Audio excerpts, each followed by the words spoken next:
This episode of the Trek Geeks podcast is brought to you by the Trek Geek Shop. Now you can help support our show and get yourself some cool Star Trek gear at the same time. Check out our line of t-shirts, mugs, hats, and other items for your inner Trek geek at shop.trekgeeks.com. Hi, this is Kipley Brown. Lieutenant Barbara Smith on Star Trek continues. Course plotted for the biggest little show this side of the Alpha Quadrant. It's the Trek Geeks podcast with Dan Davidson and Bill Smith.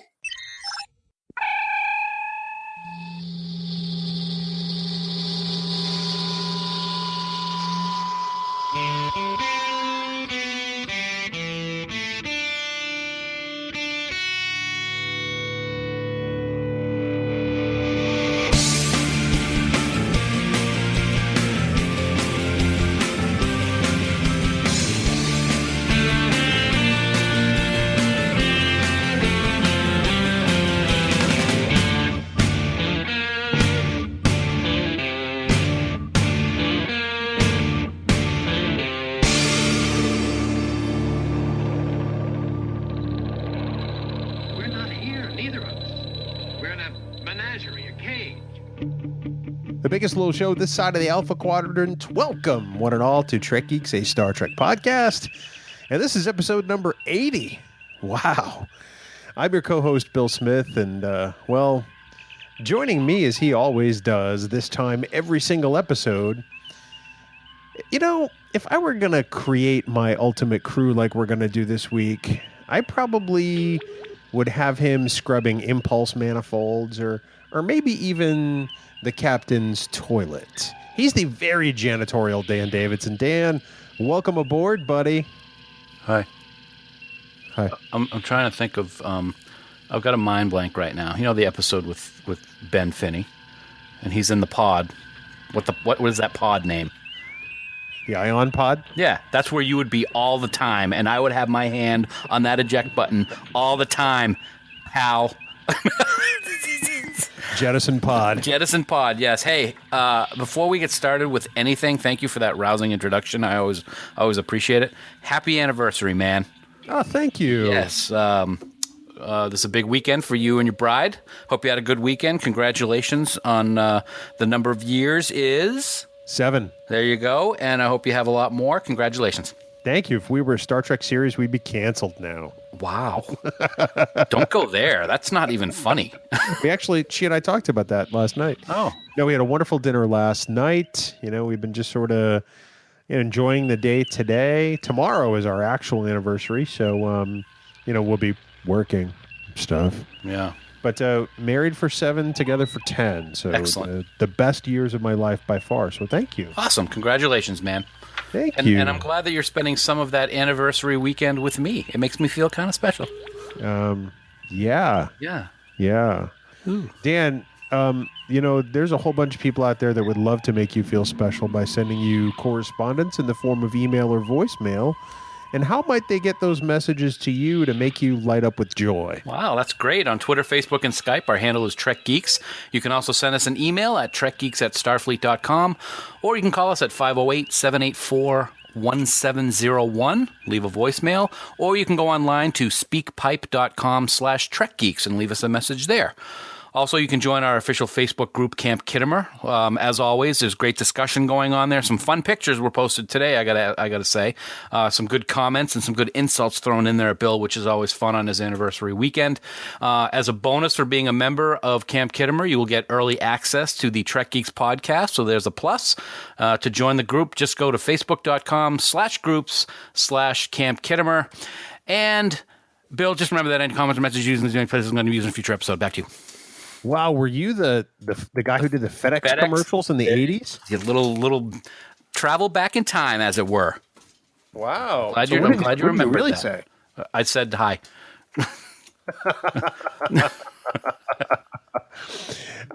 It's blurred all together. Yeah. So hopefully people slow that part of the episode down and hear the disclaimer. Believe me, they've heard it before. And it is legally there now, so it's not like there's a problem. It's kind of like the original series episode. Was it Wink of an Eye? Yeah, exactly. Very good. Dan, we've had a number of inquiries lately, speaking of getting in touch with us, and people who want to know how they can help support us and donate. Mm-hmm. And we generally appreciate the offers. You know, it's kind of overwhelming that people want to help support our show, and we're incredibly grateful for it. But you and I, we don't do Patreon. Nope, not at all. You know, we thought about having subscribers, but then, you know, you've got to program content for that. And not that we don't want to, but we didn't want to take away from the focus of the show and necessarily shortchange the podcast. So if I were to ask you how you think people might be able to help us and support the show, what would you suggest, sir? Well, I think the first suggestion, of course, I think you would agree, is just to listen. That's the biggest support that we have, that we can think of. But hey, head on over to shop.trekgeeks.com. Buy a few things over there, because we make a few dollars off of every shirt. And all that extra money that we get from those purchases goes directly back into the podcast. It's not a lot, but it really helps offset our hosting costs. That's very true. I mean, you know, Cafe Press has what are called fan portals, and they are licensed through CBS. So everything on our Cafe Press store is technically licensed. So it's not in violation. We're not just, you know, putting money in our pockets. We don't make a whole lot off of the store, but whatever we do make, we put right back into the podcast. Absolutely. So, yep. anything else you might suggest? Yeah, we always very much appreciate it when folks tell other people about the podcast through sharing it on social media. We think that that's a great way for more people to come into the show, and we welcome them. We welcome them all the time.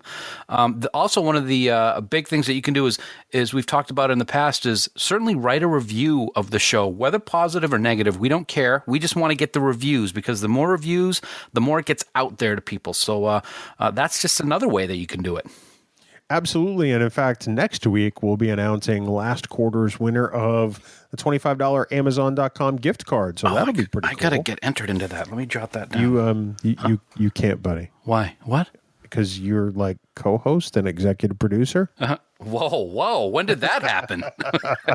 Right before your eyes. That's right. Seriously, though, like I said, most importantly, though, just listen. Just enjoy the show. We love Star Trek. We want to keep the focus on Trek. That's why we do this, right, man? It really is, you know, and that's probably the best advice of all. As much as we appreciate people offering to send us money, we're happy to just be here. So if you all continue to be here, we will be too. Could build a studio. Ooh. Go get it.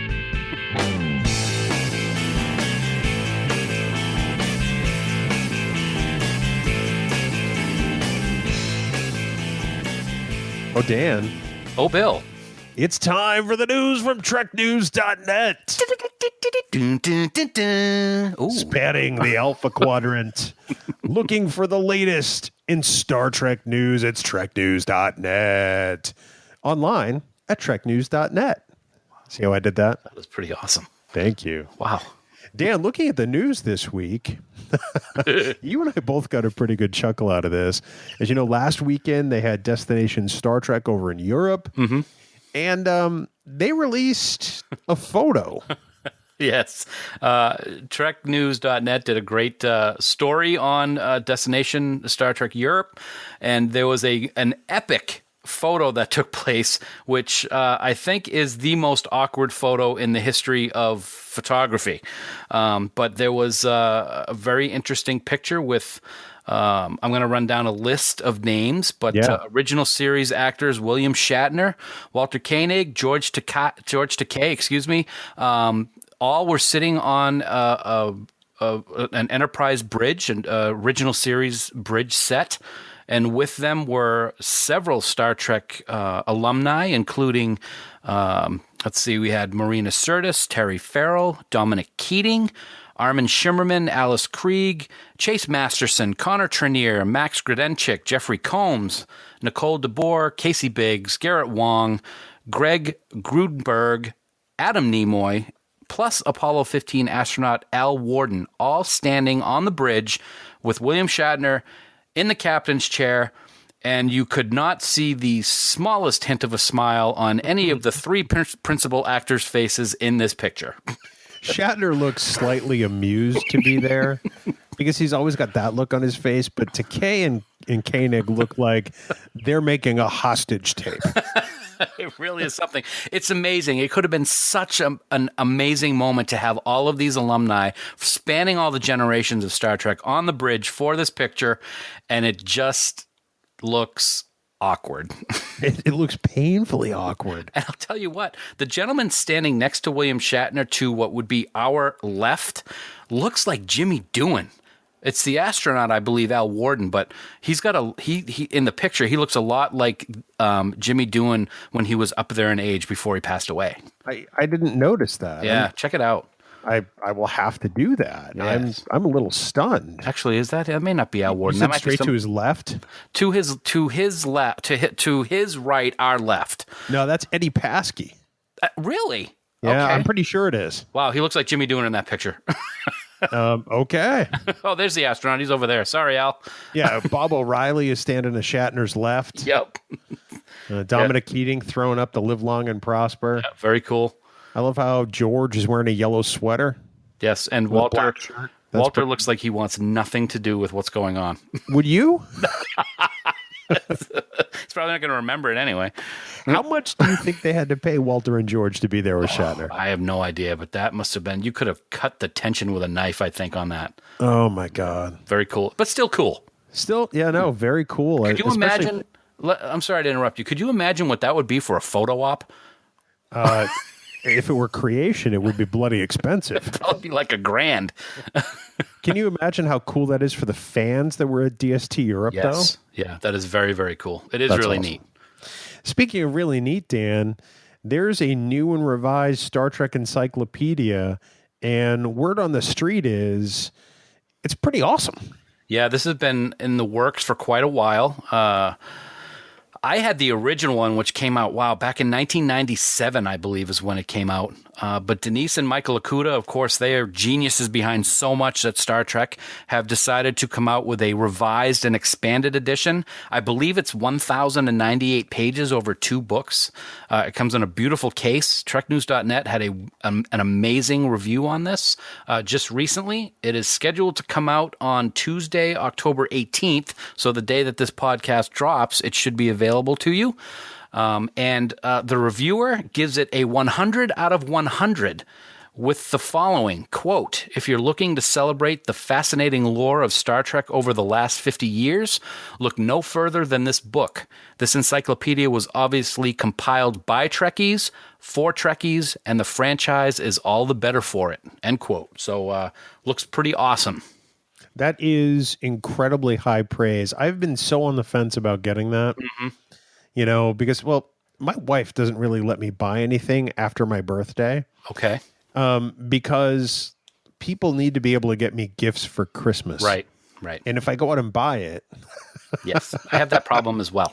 Well, it's because we have late birthdays, you know? Yes. Yeah. So I can guarantee if I don't get that, I'm going to order it Christmas night.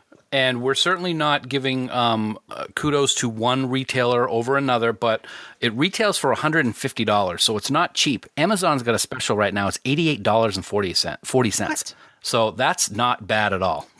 Wow. So if you entered a review in iTunes for Trek Geeks, you could win $25 to help offset that, is what you're saying. That's right. Absolutely. That's 88 minus 25. It's not that expensive. Not that expensive. Well, Dan, lastly, this isn't really news, but it is an update on things we've talked about on the podcast before. Mm-hmm. You and I got some stuff in the mail this week that we are actually amazed happened. I want to have you explain to the audience what you got in the mail. You didn't get what I got in the mail. You got something different than what I got. But I know that you are raring to talk about what you received in the mail, man. I am jealous. What? You didn't get the same thing in the mail? No, I got something better. See? A little surprise for you. I didn't tell you. You just assumed. No, I didn't know you got anything till this moment. Well, there you go. I got something in the mail too, huh? So it appears that the patches that were sitting on a desk for 2 years at Ares Studios or Valkyrie Studios or Industry Studios is the latest name in Valencia, California, that were for the Axanar Kickstarter have shipped. What? And yeah, I got mine after 2 years. That crowdfunding was 2 years ago, and they've had the patches in envelopes with letters already signed, and they allegedly couldn't print out address labels. Was their printer broken? Could they not get a bunch of volunteers with Sharpies to just write them on envelopes? So I got 3 patches in the mail, the first, second, and third fleets, respectively, for Starfleet. And the patches are okay. Mm-hmm. They are only the Kickstarter patches, though, so nothing from the Indiegogo. All right.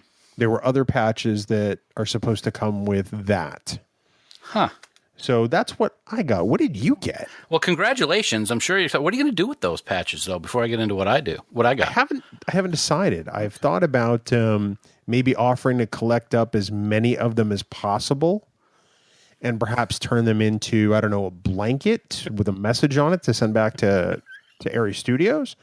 Some people have asked me if I'm going to burn them. I don't know if that's going to happen. Okay. But I haven't quite made up my mind yet. All right. Well, hopefully I'll get mine someday. I'll let you know when I do.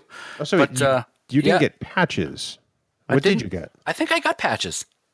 I don't remember. I'll have to look. I haven't logged into the whatever the hell the name of the site is in a long time, so I don't remember what I got. I'll have to go check. I thought there were patches, but I could be wrong. That's okay. We'll find out someday. What'd you get? I don't know. Oh, what did I get? Oh, yes. What did I get? I got some good stuff. As you know, and as listeners know, we love what the folks over at Fansets are doing. The great 50th anniversary pins that they've been releasing over the course of time. As you may remember, out in Vegas, I signed up for the special 50th anniversary pin collection, which is a giant octagon or pentagon, I think it is, of all of the captains of Star Trek with a very beautiful centerpiece with the 50th anniversary logo. And I was very happy to receive shipment number 2 in the mail over the weekend with a pin of Captain Picard with the USS Enterprise D for the Next Generation. So I got the second of the number 5 captains that we'll be getting, or I'll be getting. Oh, very cool. Yes, and I was also very surprised and happy that they resent an additional Captain Kirk pin because evidently there was a very slight defect in the first pin, which I got to be honest, I've been looking at them side by side. There ain't no defect in the first pin. It's freaking awesome. So, but now I have 2. Wow. So, very, very excited. They're releasing one of these Captain Pins once a month until all 5 are out. And then I'll probably build some kind of display case for it. They are absolutely beautiful. As we've talked about before, Fansets does a great job with the pins that they release. They have some new ones that have just been released, Q and Khan, as well as others. So I was very excited to see that come in the mail on Saturday. See, the way you were talking before you told me about that made me think that you got something different from Axanar. No, I wouldn't be excited about that.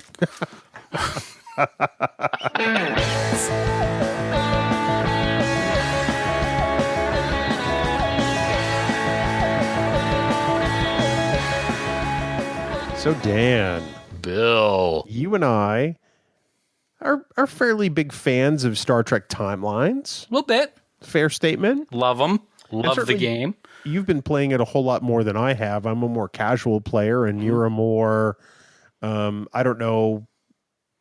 Hardcore? Yeah. I don't know if I think month is more hardcore than I am, but Really? I do play it every day. I get the dilithium crystals every day. I buy that subscription every month. Very inexpensive. I love the game. It's one of those things that I said back when we were at their booth in Vegas 49 in STLV 49 that you want to see what's happening next. You're never bored at like, okay, this is enough. You want to see what's going to be the next step. So it's something that I've enjoyed since it was released. Well, we figured that we would talk a little bit about, what we would do if we put together our ultimate crew. Because, in timelines, you can pretty much get a whole series of characters from every aspect of Star Trek practically. Right. But if you and I were going to, staff our Starship Bridge, which officers or which characters would we take from all over series, movies, timelines, and even fan films? Because we figured those should be fair game too. Sure. Yeah. It was a great idea based on what Timelines is all about. I mean, I think when we spoke with them, when we went and had our away mission down at Disruptor Beam, we asked how many characters are actually in the Star Trek universe. And there are thousands of characters to actually be in this game potentially at some point. So that gives us a lot of people to work with as to who we would want on our ultimate crew. Yes, and before we go any further, we should thank them, everyone at Disruptor Beam, the folks behind Star Trek Timelines, for letting us use their artwork for our album cover this week. If you haven't seen it, it's in the show notes on your mobile device, and it's even in the post on trekgeeks.com or wherever you're listening to this. So it's fabulous stuff. Dan did a great job arranging it, so check out the album cover. Thanks, buddy. Hey, no problem. So, Dan, let's get into our selections. We've chosen, probably 9 or 10 different positions on the bridge? Yes, sir. And I tell you what, I'll let you pick which station you'd like to staff first. You can select the position. All right, I'll select first. And I will say off the bat, and I'm not sure if you agree or disagree, that this was not as easy as I thought it was going to be. I mean, you're thinking you have thousands of people to choose from for your ultimate crew, but then you get into, all right, will that person work? Is this more of a humorous pick? Something like that. So it was actually not as easy as I thought it was going to be. It was enjoyable, and I like the crew that I have. But did you feel the same, or did you feel different at all? I felt a little different. I didn't feel that it was difficult per se, and I didn't go for any, levity in my picks. Okay, there's no humor in them. I looked to staff a Starship crew. Okay, all right. So which officers would I pick to ultimately, be the best crew possible and get everyone home? Okay. Well, with that said, then, I'm going to ask if you can tell us what your pick was for Khan. Yes, Khan. So we could look at this a couple of different ways. Because Khan essentially is the pilot of the starship. So it could be anyone who has piloted, whether helmsman or Khan or whatever. So this is actually one of the ones that may surprise you a little bit. Okay. And for Khan, I actually selected Wesley Crusher. That's hysterical. It's not supposed to be hysterical. I know. It's just hysterical because I know how you feel about Wesley. I know why. I probably know why you did, but that strikes me very funny. He's a genius. He knows his stuff about science. He has a great understanding of how starships work at a very early age. And Picard had enough trust in him to put him at the helm before he was even in Starfleet. That's true. Yep. He proved to be an able officer, and I think that, he would do very well at Khan. That's very interesting. We should also point out that neither of us know what any of our picks are. Yes, we have not discussed this in any way, so these are all surprises for both of us. This one you're going to think is humorous, but it really isn't. I would pick Eric's from the animated series. It's amazing because I almost was sure you were going to pick Eric's. I don't know how. Really? Yeah. I recently rewatched the animated series and I enjoyed it. He didn't really have a lot to do, but that third arm coming out of the center of his chest, it's going to have to come in handy at some point. Get it? Anyway, that was sorry. So bad. That's sorry. But I really think that there's potential with that character. And to be honest, and I'm serious when I say this, I really hope that in the next Kelvin movie, as a replacement for Chekhov after the tragic passing of Anton Yelchin, that they somehow work Eric's into the crew. I think that would be phenomenal. Wow, that's very interesting. And certainly in today's CGI, they certainly could. Absolutely. So I would pick him. Yeah, that would be my choice. Wow. I'm really fascinated by that choice. Okay, I'm glad. Nicely done. Thank you, sir. Well, I'll pick next. And since we were talking about Khan, let's go right to Ops, since, in the Enterprise D, that's right next door. So anybody who sat at operations, regardless of where it was on the bridge, Dan, who would you pick as your operations officer? I don't necessarily know if this person sat at ops, but I think he would make a good ops officer, and that is Commander Remick. Wow. I think he's like intense. Now, I'm not saying whether or not it's the Remick before or after he gets taken over by the parasite alien, but his character is one that always really intrigued me. He looks like he's very dedicated, and he has an aura of authority about him, I think. So that's who I went with. Commander Remick. Love him or hate him. Interesting. Before his head explodes. You're going with some real deep cuts. Well, I told you, I put a lot of thought into this. I guess so. I'm really impressed. Well, thanks, man. How about you? Who'd you pick? I am picking another much maligned character for Ops because this was the function he served aboard the Voyager, and I'm actually going to select Harry Kim. I almost chose him as well. Because, as an ensign, he does an incredibly effective job of performing that role. And in 7 years in less than favorable conditions, he actually becomes quite an outstanding officer, even if he never gets promoted in that time. And shame on Janeway for not doing that. Mm-hmm. So, yeah, I have chosen Harry Kim over Data, over pretty much anyone else that could have happened, because remember, Data was the operations manager of the D. Mm-hmm. So I've selected Harry Kim. That's not a bad choice at all. I actually was thinking about him, but I wanted to mix it up a little bit. And as I was thinking, Remick came in. But yeah, definitely a good choice. I like it. Well, thank you very much. All right, so let's see. Let's roll the dice. Who are we going to choose next? Let's go with kind of a major one. Let's go with the chief medical officer of the Starship Starbase Space Station. Top Doc. Who would that be for you, man? Well, for me, there was really only one choice for this position.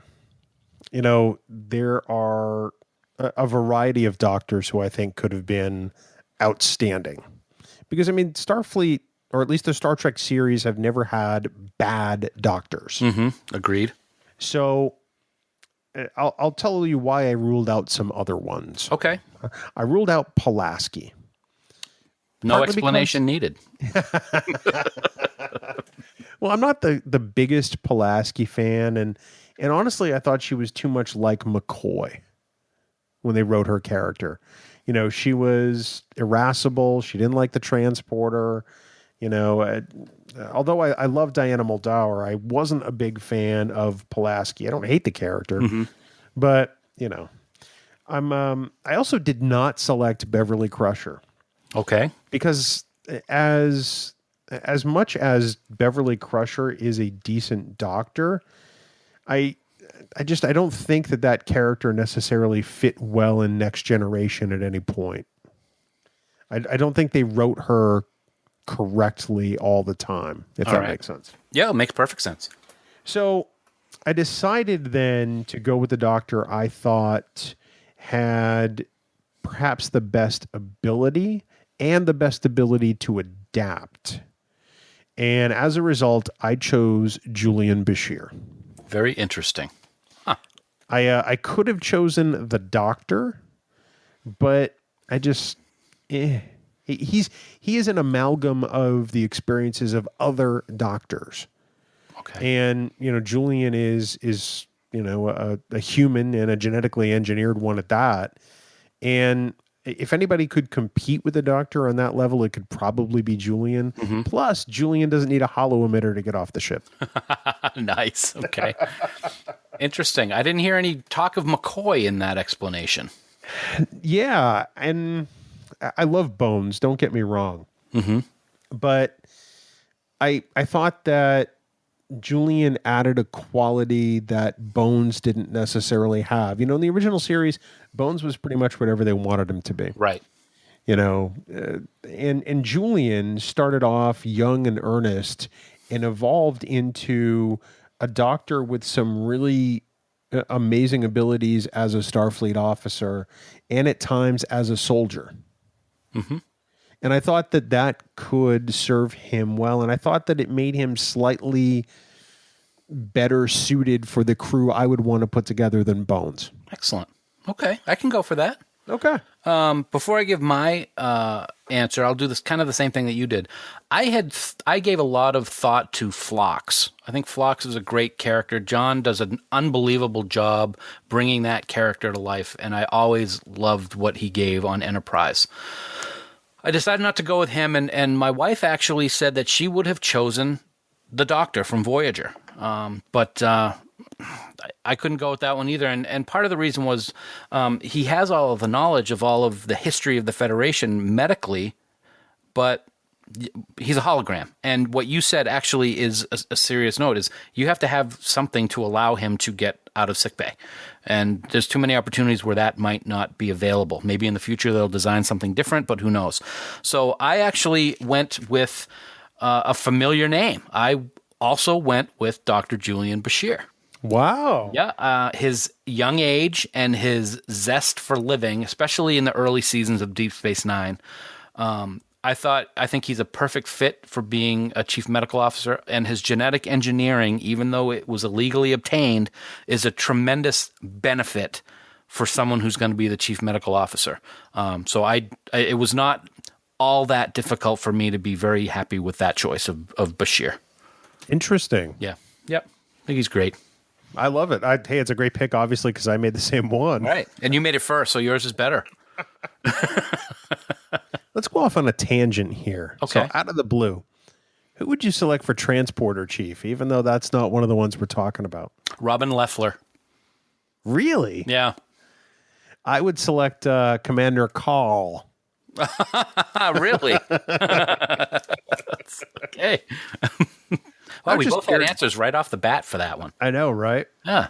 Oh. I think I would take older Commander Call than the young guy. You know, your agonizer, please. So, all right. So Great. we're 3 down, Yep. 4 technically if you count transporter chief. Okay. So, Dan, I'm going to move on, I think, to chief engineer. Okay. So obviously the heart and soul of the below decks of the Enterprise or whatever ship it is. Which one of the miracle workers would you select for your starship? I was talking to my brother Don yesterday about this episode and what we were discussing, and I had a couple of examples of positions, and I told him who I would choose for chief engineer, and he's like, "What? That is insane," because that's what he is. Does that get a good hint? No, not yet. Dr. Richard Daystrom. What? Yep. For everything that happened in the episode with the Ultimate Computer, what he did beforehand was off the charts. And I mean, he has institutes named after him, and he was a very famous engineer and a very good engineer.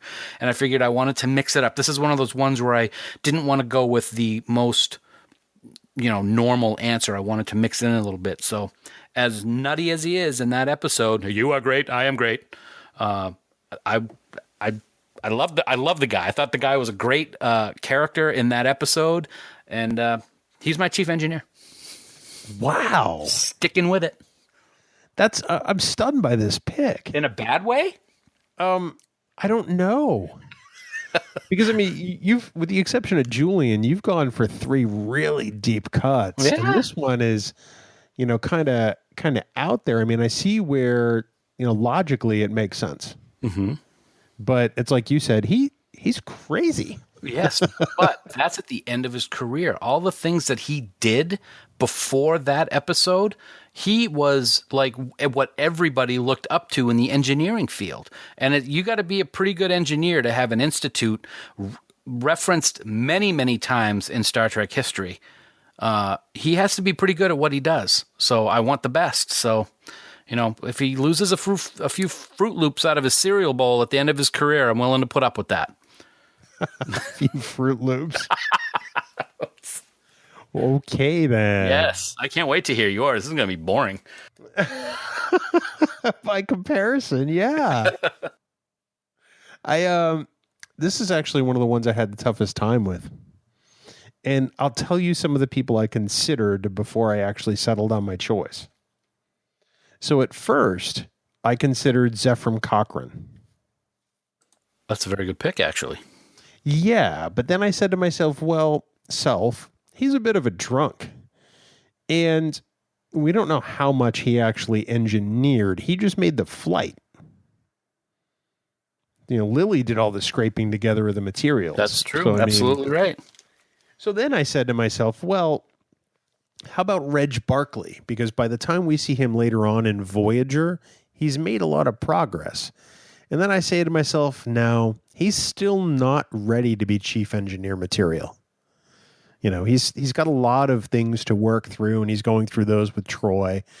And I think someday he could be a tremendous chief engineer. I just don't think on my ship he fits, if that makes sense. Makes perfect sense. Yep, I'll go with that. So then I ultimately settled on what I think is the ultimate chief engineer, and I'm going to go with movie era Scotty. Which movie? Or just all of them? Well, I mean, like the original series cast movies. Okay. So because, at that point, his tenure as a miracle worker is well established, and Scotty he's a force to be reckoned with. He really is. He wires the Enterprise to let 4 guys and an escaped mental patient steal her.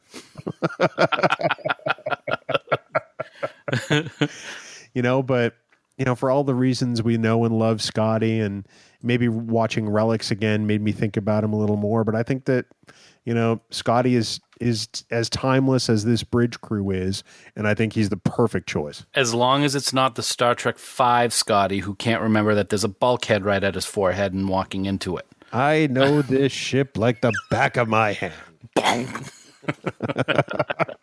And yet he still sees it coming. It's not like he turns around and it surprises him. Exactly. He's looking at it and walks into it. Just saying. Okay. All right. So that was an interesting pick from both of us. Yeah. All right. So let's move along. Let's go to counselor on this ship, station, base, whatever we want. Who would you choose as counselor? Because it is a legitimate position in the Star Trek universe. It truly is. And I thought about this one for a long time too, because people always want to go for obvious choices, and I didn't necessarily want to do that. I could have picked Deanna Troi. I could have picked Ezri Dax. I could have picked any one of a number of people. There were 2 people who I thought of instantly, and the first of which I think might make you scratch your head a little bit. The first one was Garrick. Oh, that's a great pick, man. Talk about being able to get in your head. Yeah, and ultimately, that's kind of who I settled on. The other one was Guinan, and I was in a dead heat back and forth with the 2 of them. But I thought Guinan was a little too ethereal. Right. Garrick is a great listener. Mm-hmm. And there are times where he gives great advice to people, and they don't necessarily realize how great the advice is. So I'm going to select Garrick. That's awesome. I love that, man. That's my favorite pick of yours so far. Thank you. Because it's completely out of left field, but it works. I think that would be phenomenal. Nobody would ever have problems on the ship because they'd be afraid to go see him. Maybe he's the perfect counselor for Kirk then. But the problem would be he'd be like, "Come in, sit on the couch," and then they try to sit on him because that's what he's wearing. But anyway, I digress. So, Dan, who did you pick for counselor? Well, this one was difficult because there's not a lot to choose from. You talked about most of them. I made my pick simply for one reason. I actually went with Dr. Elise McKenna from Star Trek Continues, just because I love her. She's a great character. It's Michelle, so that's another reason. But her being the first ship's counselor, and as we saw in the most recent episode, where she's had to fight to get to the position that she's at, she is a very strong character. She's very compassionate. And the relationship that she's building with Spock that we never saw in the original series is really something to me. And for this character of McKenna to be in Star Trek Continues and then in the future in the timeline, we see that the counselor is something that is needed and is on starships, has to tell you that Starfleet thought the position of her being on the Enterprise at some point was important enough to make them a regular crew member. So she was the first, so she is my best, and she would be my choice. I think that's a fantastic choice. I think that it's a character that helps establish the idea of a counselor extremely well and provides a nice bridge to Deanna Troi in the next generation. So that's a great pick, buddy. Absolutely. So moving on, let's talk about first officers. So obviously, second in command. Although I always wondered why they called them first officers if they're second in command. Right. Or number one, for that matter. Or number one. So of all of the Starfleet officers, now keep in mind, it doesn't necessarily have to be someone who was a first officer necessarily. Okay. Whom would you select as your first officer? I don't think it's somebody that has to be in Starfleet either. No, to be not for your ship. With you. Nope. My pick might surprise you. It's another one of those deep cuts, I think is what you've been calling it through the show so far. I love this character. I love the actor who portrays this character, and he does a lot of characters in Star Trek, just to give you a hint. We've never really had a member of this alien race as a regular crew member, and I think what he brings to the table and his ferociousness and his dedication would make him a great first officer, and that is Shran from Enterprise. Interesting. Yeah. I think that he would be phenomenal. There was so much to his character in Enterprise, especially in the last few times we saw him, of his dedication to keeping promises and his honorability, I think, is very much something that made me go with this selection. And he's just a badass character. Of course, Jeffrey Combs does such an amazing job with every character he's ever portrayed, and this certainly is no exception. So he is my first officer of my starship. Wow. So Andorians, almost like they were thinking of bringing Shran on board for season 5. I thought that would have been amazing. It would have definitely been very interesting, wouldn't it? Yes. Yep. Wow. I'm blown away by that one. Dude, you were all over left field with these. They're great picks. Well, what's your pick, Pink Skin? See, I feel like my picks have been very dull compared to yours. No, they've been awesome. They've been very good. I've loved them. Really? Yep, I have. So, for first officer, I had to take a look at whom I was going to have at captain and have somebody to offset that person, or at least provide some kind of balance to that person. And that made this pick probably the toughest one for me. Okay. Because I went back and forth on captain a couple of times, and like, well, if I go back and forth on captain, I did that at least twice as much with first officer. And so ultimately, for first officer, I have selected Data. Who has been captain? Well, he's been in command. He was captain during the Klingon Civil War. He was. Well, technically, he wasn't the captain, although he was captaining the Sutherland. Right. So, but he was second officer and operations manager on the Enterprise. He was technically first officer in Future Imperfect. Right. The Red Data. Yes. I liked that, actually. But I mean, Data has so many qualities that I think make him ideal for first officer that I think he's a shoe-in for that particular position. Yeah. And I hope that he provides balance to the person in the center seat, is all I'm saying. Okay. No, I think that's a great pick. There's so many different layers that you can pick for any of these characters, and that's a great one. I really think. I mean, he'd be good as captain or first officer, in my opinion. I think either one of those could be interchangeable if you really look at the character. I think it's a great pick, man. Nice job. Well, thank you. Yes.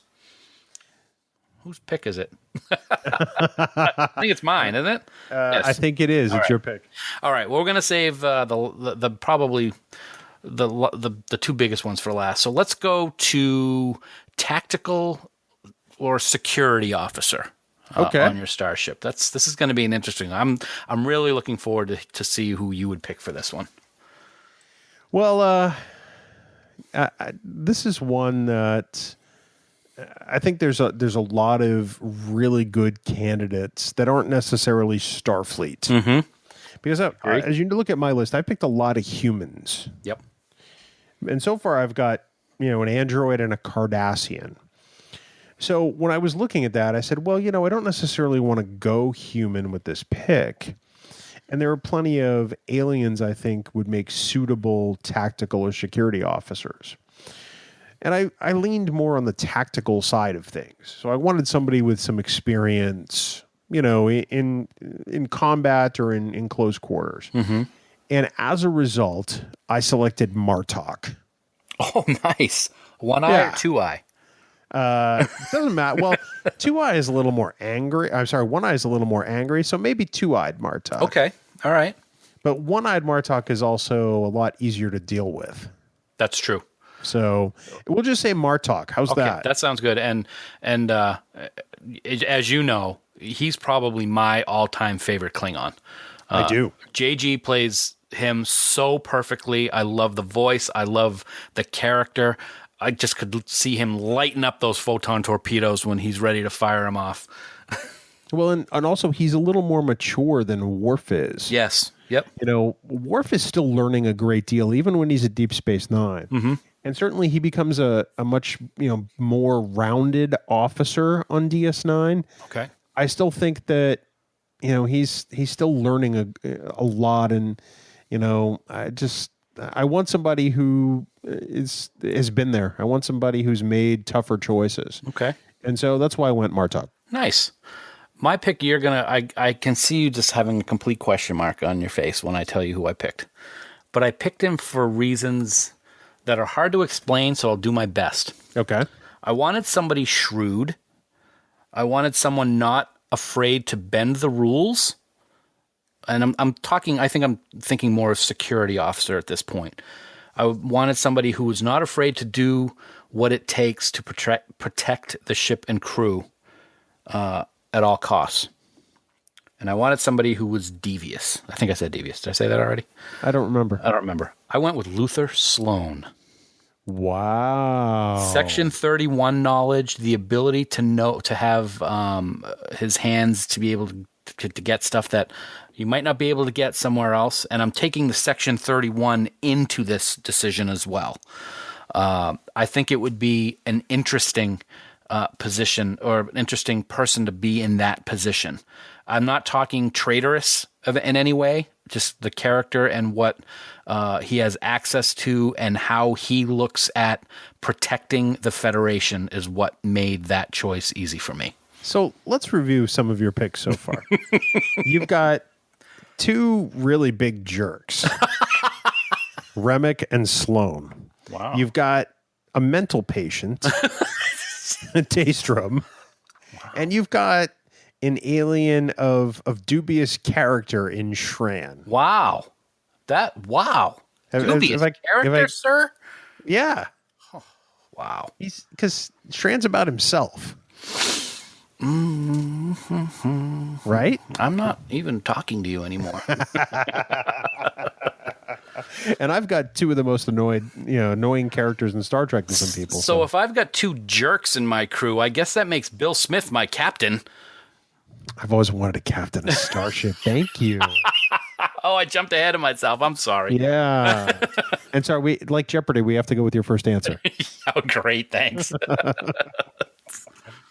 So Dan, I think that's a fantastic pick with Sloan. I never would have thought of that. Yeah, it's funny when I was thinking of before I got into positions, I had certain characters that I really wanted to pick. He was the only one that always stuck in my head. I wanted Sloan to be on the crew for some reason. Maybe that's a testament to the job that I always want to call him Willem Dafoe when it's not. The gentleman who played him on Deep Space Nine. I'm having a mind blank. I'll pull that up real quick. I just remember from Die Hard 2 So who is he? William Sadler. That's it, William Sadler. I love always that want to say Willem Dafoe for some reason, and it's obviously not. He is a fantastic. Well, Die Hard 2 is not the greatest movie on the planet. He saves it. Yeah. Oh no, you can't really save that. I don't know if you know. It's like Die Hard 2. At the airport that I used to fly out of all the time, and it was nothing like the airport. Wow. Okay. Yeah, it was not Dulles. Sorry. No, that really wasn't Dulles. All right. So Dan, moving on. Yes, sir. We've got 2 selections left, one of which, of course, is Captain. But first, we're going to concentrate on Science Officer. Okay. This one was interesting, but go ahead. Okay. I was going to say, not all of the series have had Science Officers. True. But I thought that it would be good, since this is Star Trek and it's about, seeking out, new worlds and new civilizations and discovering things, that we should have a strong focus on science. Excellent. So that said, please regale us with your selection. Wow. Well, in my mind, you cannot have an ultimate crew without somehow having Spock associated with your crew. He is what when you ask anybody, what do you think about when you think of Star Trek? More times than not, you're going to hear Spock. You might hear Enterprise, you might hear Kirk, but Spock is the face of the franchise, in my opinion. And that's not knocking anybody in particular or putting Leonard Nimoy up on a pedestal. It's Spock, the character. So I wanted Spock. So I chose a version of Spock for Science Officer, but I wanted to mix it up a little bit. So I chose Mirror Universe Spock to be the Science Officer on the crew. And why Mirror? Because he's a little more mysterious. He is not afraid to overstep his boundaries when needed, I guess is the best way. And one of the things that he said, I couldn't choose him as first officer because I chose Shran, but in the Mirror Mirror episode, he says, I do not wish to be captain, but if it befalls me, blah, blah, blah, blah, blah. So he doesn't have that drive to continue to climb the ladder. So I think that makes him a perfect choice for Science Officer. He's good at what he does, and I love the beard. There you go. Well, some of that rationale that you chose went into my pick for Science Officer. And I'll tell you right up front, I did not select Spock. Okay. It's not because I have anything against Spock, but I was looking at the makeup of my crew that I have selected so far. And I tried to go with who I thought would be a better fit. So it wouldn't necessarily be Spock, but I mean, Spock is Spock. Right. Spock is Star Trek. Right. So I decided to go with somebody who also is exceedingly good with science, who has no real aspirations, and somebody who doesn't always necessarily fit in. And as a result, I chose 7 of 9. Very nice. Yeah. Very nice. Some of those same qualities that you said for Mirror Spock, which I totally understand. But, she also brings the Borg element, which I thought could be very interesting. Yep. A lot of knowledge there. A lot of capability there. And you figure plus with Julian as the doctor, that could be very interesting. Right. She certainly is not afraid.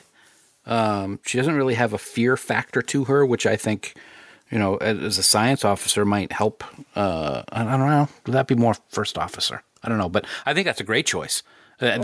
She's got that internal conflict that we're used to seeing with our regular science officer of Spock. So there's a similarity there. That's an awesome pick, man. I love it. These picks are great. Well, thank you. Good job.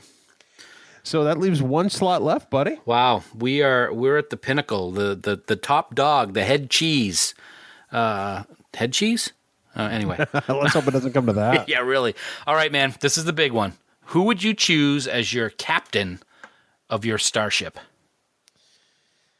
Well, this was the hardest one of all, because I looked at the crew that I had assembled for the rest of the bridge team, and I wanted to pick somebody who I thought complemented all of that really well. Mm-hmm. I didn't necessarily want to pick the person that was my favorite. I wanted to pick the one that I thought worked best for this crew. Okay. So, and I'll review my other picks really quickly before I give captain. Okay. So remember at Con, I had Wesley Crusher. At Ops, I had Harry Kim. As a doctor, I had Julian Bashir. Engineer, I had movie era Scotty. For counselor, I had Garrick. First officer, I had Data, which I think is fairly key. Mm-hmm. For tactical, I had Martok.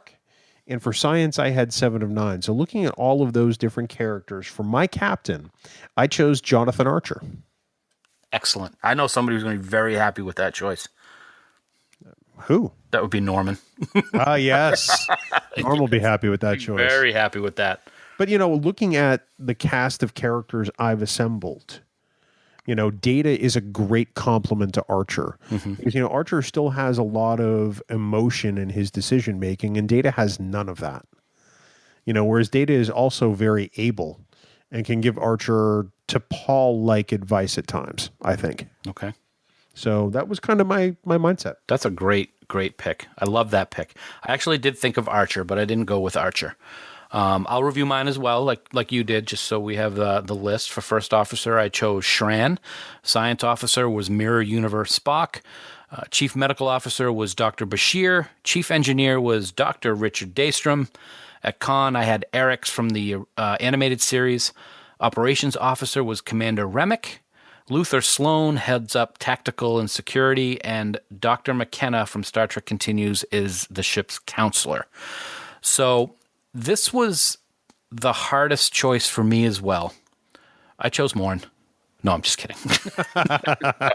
That's why you put him on the cover. Yeah, that's right. No, this was the hardest one, and I actually said this to you the other day when I was working on it. I said I'm having a really hard time at choosing captain, and I decided to go with someone who has proven that he can be captain. He has a proven war record. He has a proven peace record. He's able to work with many different races and conflicting points of view, opinion, religion, and was able to do a phenomenal job as captain. And he's also my favorite captain. So I went with Captain Benjamin Sisko. Ah, yes. The Sisko. He is an amazing captain. He is an amazing character in the Star Trek universe. At first when I decided to go with Sisko, I didn't want to pick him because everybody knows that Deep Space Nine is my favorite series. And I didn't want it's just because it's the captain of your favorite show.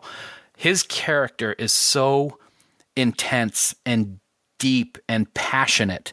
You don't see that passion that Avery Brooks brought this character from any other character, I don't think. And I think it's not a testament to Avery's acting. It's what the character itself was, what he was like. Benjamin is an extremely emotional and devoted officer, father, friend, all those things. And I think that is a trait that you need to have as captain, or all of those traits you need to have as captain. And I think that it would be a great choice based on all of the different choices that I chose for the other positions. I think it provides a nice balance to Spock too. Mm-hmm. Although the mirror aspect of Spock may be a little interesting, but Sisko has plenty of experience dealing with mirror types. Right. And one of the things that I thought would work good also with Sisko as captain and Shran as first officer is he didn't have any problem butting heads with Kira. So I didn't think that it would be a problem to have someone who Andorians are known for butting heads as first officer with Captain Sisko in command. So there you have it. I think it's an outstanding pick. I mean, I love the Sisko. Mm-hmm. He's my favorite captain, as he is yours. Right. I think he's the best, rounded character out of all the captains. Yep. And I think it's a lights out pick, man. Awesome. Thanks, man. All good picks. Your picks were phenomenal. Yeah, I forgot to add Chief Toilet Scrubber Dan Davidson. No, you made that very clear at the beginning of the podcast. Thank you for reminding everyone, though. No, I wanted to make sure I got it in with the rest of the positions. Mm-hmm. Thanks. What position would I have on your ship? Oh, I already told you, you're captain. No, you made Sisko captain. Well, but you assassinated him because you're part of the Mirror Universe. You're the one who threw him into the fire pits on Bajor, so. Wow. Congratulations, Captain. Throw you into the fire pits. No, you'd be the guy scraping the stuff off the hull of the Enterprise in Pilgrim of Eternity who's, oh, your phaser overloaded. Sorry. Wow. Thanks, Apollo. Sulu losing his air. Kill Spock. That's not what we came to Vulcan for, is it? Oh, my God, that was good. It's a neural paralyzer. Wow. Well, Dan, I think this whole exercise was a lot of fun. Hopefully everybody enjoyed it. People should head on over to Camp Kittimer and give us their selections. Yes, we'd love to hear what everybody thinks would be their ultimate crew. We've got a few posts up there now in the question I posed. So if you join Camp Kittimer, find that thread and chime in with your own picks. We think that'd be amazing. Ding. Ding. Dan, we're asking everybody, like we said earlier, to rate and review the podcast on iTunes. And people could win a $25 Amazon.com gift card or the equivalent in your country's version of Amazon just for rating and reviewing the podcast. Doesn't that sound fantastic? It sounds awesome. And we love getting these reviews, like we always say. And we're not just saying it. Whether it's good or bad, we love the feedback because it helps us make a better show. So please send them in. We really appreciate it. We're at the start of a new review period now. We do this quarterly, and we'll be announcing the winner from last quarter on the podcast next week. Boom. So you've got plenty of time to get in. We'll draw the next $25 at the end of the year, so that'll be great. Nice. Dan, another thing that is great is all the music you hear on Trek Geeks, and that is provided graciously by our friends in the band 5 Year Mission. We love those guys and their music. They're pretty awesome. They're amazing. Anyone who's seen them in Vegas, like you for the first time, knows how amazing they are firsthand now. Yes. I love 5 Year Mission. I love everyone in 5 Year Mission. I just want to say that. Why are you saying that? That's kind of a weird thing to say. I'm just saying it. But actually, I did want to ask you a question or see if you share the opinion. Do you think that J.J. Abrams is doing stuff like this on purpose now? What do you mean? Well, in our universe, the drummer of 5 Year Mission is this pasty white glasses-wearing dude who tries to get pumped up at the gym on his off days. But yet in the Kelvin universe, he's this ripped Middle Eastern dude with a cool accent and a nice Starfleet, pendant, and he's got big pecs. Check it out. It's Star Trek Into Farkness. Oh, my. Pasty white guy. I just, it's like you're trying to hang yourself. I'm not doing anything. So on October 29th. Oh, here we go. October 29th, you and I will be appearing with Andy Fark from 5 Year Mission on the G&T show during their 24 hours of G&T. Mm-hmm. Sort of their annual fundraiser to help offset their cost of producing the show. And 5 Year, you're being sued, essentially. Let's just put it that way. Call it that. You are being taken to court over the version of their song that you sang on this here podcast several months ago. Mm-hmm. Yes. So I don't know why you keep... what I do here with Fark. This is my love for him and the band. This is my love for them. I'm talking about them every single week. Just because I sang a line of one song that they think I was stealing or whatever, that's irrelevant to this, sir. If you loved him anymore, you'd be slamming his hand in a car door. What? No, he's awesome. Love him. Fark, Fark, buddy. All right, can we move on, please? As Dan is wallowing, treading water, I would remind everyone that you can head on out to 5yearmission.net. Please get all of their albums, download those things, put them on your mobile phone. You can listen to them wherever you want. Lord knows I do, but we guarantee you'll enjoy and love their music. So 5yearmission.net. Dan, do you think you might tell us what's coming up next week on this here podcast? I would be happy to tell you and all the listeners, Bill. I don't want to speak for you, though, but I know that it was one of my favorite Next Generation episodes.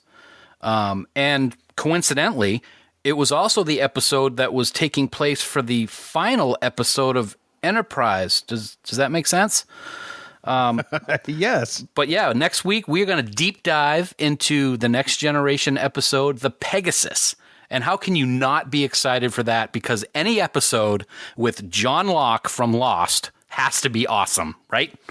Oh, without a doubt in my mind, Terry O'Quinn is one of my favorite actors, period. And whenever he's in something, it's like, oh, there's John Locke. Yeah, he is great in this. We are going to do a full episode on this amazing TNG episode. So looking forward to it. That's next week in episode 81. Wow, 81, Dan. We're on 80 right now? Yeah, this is number 80. That's pretty awesome. 80 episodes of dealing with me. You are a saint, sir. I deserve something, that's for sure. Perhaps years of therapy. Dan, for more great Star Trek discussions, we suggest that everybody check out the Tricorder Transmissions online at thetricordertransmissions.com. They just dropped a new shore leave this past weekend. Boom. Download that thing and listen to it. And of course, for all the latest news on everything Star Trek, please visit our friends at treknews.net. For now, this has been episode 80 of the Trek Geeks podcast. We do hope you all live long and prosper. The M5 must be destroyed. Destroyed, Kirk? No! We're invincible! Look what we've done, your mighty starships! 4 coconuts to be crushed as we choose! Okay, then. Neck pinch.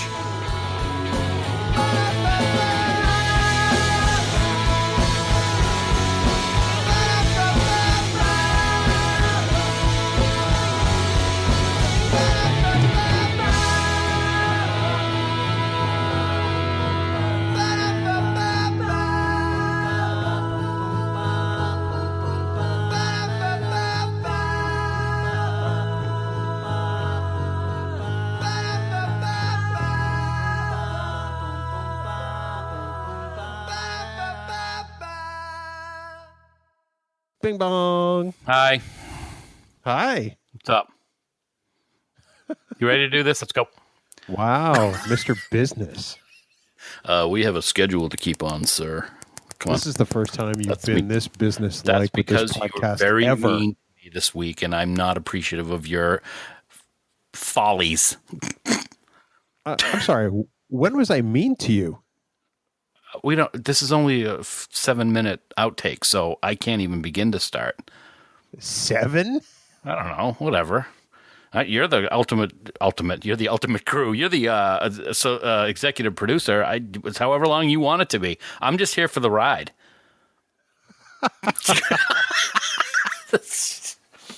I don't buy that for a minute. I'm drinking my pear martini again. How many have you had tonight? I just started my first one in my Patriots martini glass. Lies. No, honey, it was my first one I just started. Yes. Thank you. You gonna call her a liar now? No, but she may not have all the data. You could be so high functioning that you're drinking behind her back. I've been with her every second since like noon today. Every second. Every second. Yep. Because we had to drive home. We watched the game, and then we left, and we drove up back to Maine, and then we got dinner. Oh, I'm sorry. Okay, here we go. I had to go get dinner, so I was gone for like 7 minutes. I think I could suck down 4 or 5 of those things. Yes. You're right. I'll be honest. I've known you for 20 years now. Yeah, you could do that. That's not outside your skill set. Sometimes I have to because I have to meet with you on a weekly basis. That is just. Do you have anything new? No, because that just never gets old. No, it actually does. Okay, I'll try something new next week. Thank you. I'm drinking a Shiner Bock. Yes, you do drink those a lot. Can't you think of anything new? No? Why'd you laugh at that? That was one of the dumbest things you've ever said since you learned to speak. I wasn't laughing at me. No, you did that. I wasn't laughing at me. Actually, you were. Wow. The rest of us laugh at you all the time. I'm well aware. That I am aware of. Thank you for reminding me. You're welcome. So, my wife goes to a metabolic conditioning gym. Okay. It's not like CrossFit or that stuff. It's it's a little more targeted. There's actual training that goes on. There's not, I know some people who do CrossFit suffer some injuries at times, but it's all very intense. And they're doing a Halloween workout for charity. Mm-hmm. And I'm going. Interesting. Now, my friend Scott went a couple of weeks ago. Mm-hmm. And he he's not like me. He's not a big fat kid. Wow. He works out regularly, and he thought, it was a challenging workout. So I think I'm going to die. Wow, that's a shame. Good luck. Wow. I'm sure you'll do fine. Is that why you wanted me to transfer Trek Geeks to your name? Is that why? I have faith in you. I have faith in the heart. I hope you have faith in my heart, or at least a good number of a good cardiologist. Before it explodes. So yeah, on the 29th, I'll be going to the gym in the morning. Okay, so that means that I'll probably be by myself on the G&T show. Wow. Yes, because I'll either be in the ICU or, at a funeral home. Karma's a Just like you. Wow, I knew that was coming. I just opened that right up. Softball, right over home plate for you. Yeah. Way to go, genius. You did well. I'm proud of you. We'll see how well I do in a couple of weeks.